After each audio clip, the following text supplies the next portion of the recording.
Yavc 3000. Yet another Vectrex controller. Wireless. Analog thumbstick. Auto fire. Tilt mode.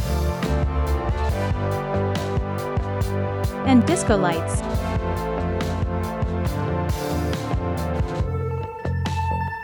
I feel like I should apologize for the opening of the video.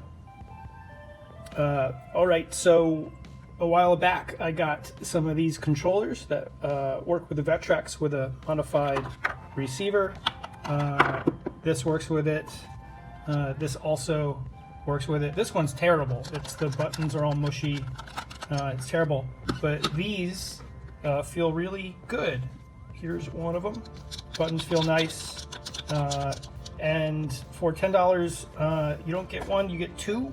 So I like this one, but I wanted something a little different that had an analog controller and one that would work with, instead of this receiver, I wanted one that would work with the receiver I made for the modular controller, with the joystick comes off and all that, and then the same receiver that works with this tiny controller, also analog.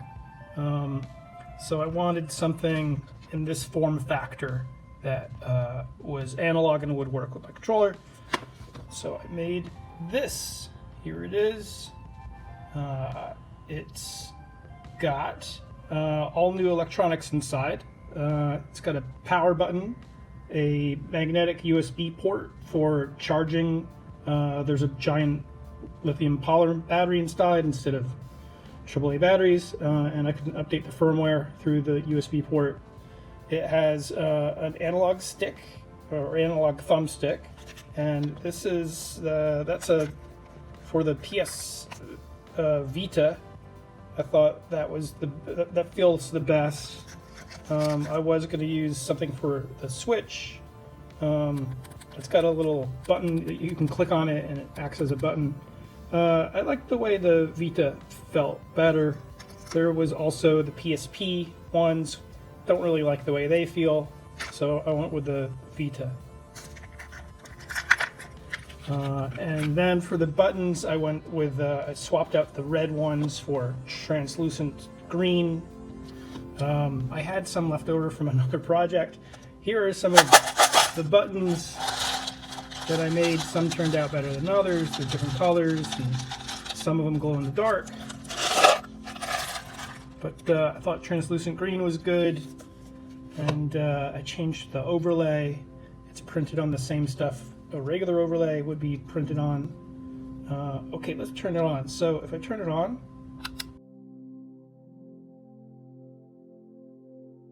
and there's 4 buttons here.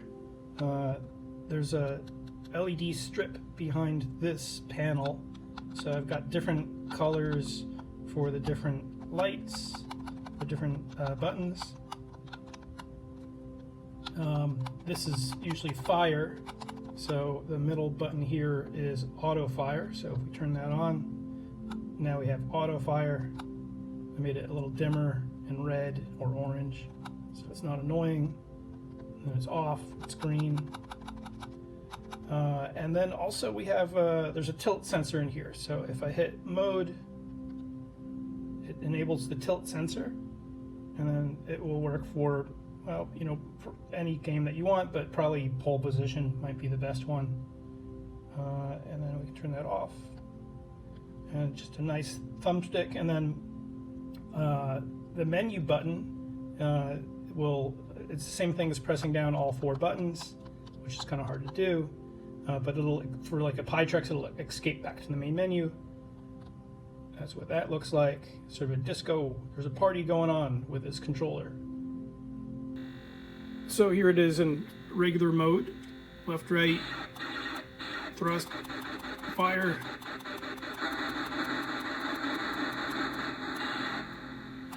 Hyperspace.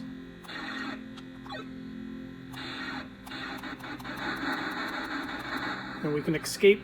Oh, let's do rapid fire. Here's rapid fire.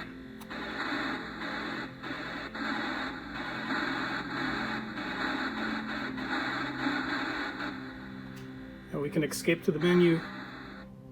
So analog stick's pretty responsive.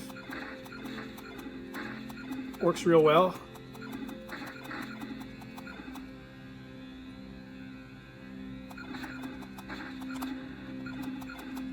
And let's do something with the tilt.